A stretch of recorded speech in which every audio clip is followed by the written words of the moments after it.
નમસ્કાર, આપની હરી રહ્યા છો અડીખમ ગુજરાત. આપની સાથે હું છું રાકેશ પંડ્યા.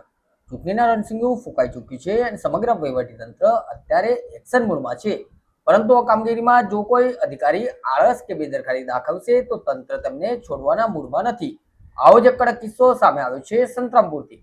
સંતરામપુરમાં ચૂંટણી કામગીરીમાં બેદરકારી દાખવનાર અધિકારી સામે તંત્રે લાલાક કરી છે.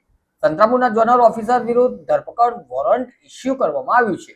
આ કાર્યવાહી સંતરામપુર આદિવાસી આર્ટ્સ એન્ડ કોમર્સ કોલેજના આચાર્ય અભય પરમાર સામે લેવામાં આવી છે. મળતી માહિતી મુજબ અભય પરમારને ચૂંટણીલક્ષી મહત્વની તાલીમમાં હાજર રહેવા આદેશ અપાયો હતો, પરંતુ તેઓ ગેરહાજર રહ્યા હતા. એટલું જ નહીં, તંત્ર દ્વારા તેમને કારણ દર્શક નોટિસ પણ ફટકારવામાં આવી હતી. છતાં તેમણે આ નોટિસની અવગણના કરી હતી. આ કડક કાર્યવાહી દ્વારા વહીવટીતંત્રે એક સ્પષ્ટ સંદેશ આપ્યો છે.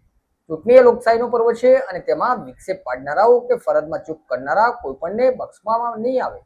તંત્ર અત્યારે ફૂલ એક્શન મોડમાં છે અને આગામી દિવસોમાં અન્ય બેદરકાર કર્મચારીઓ પર ગાજ પડી શકે છે.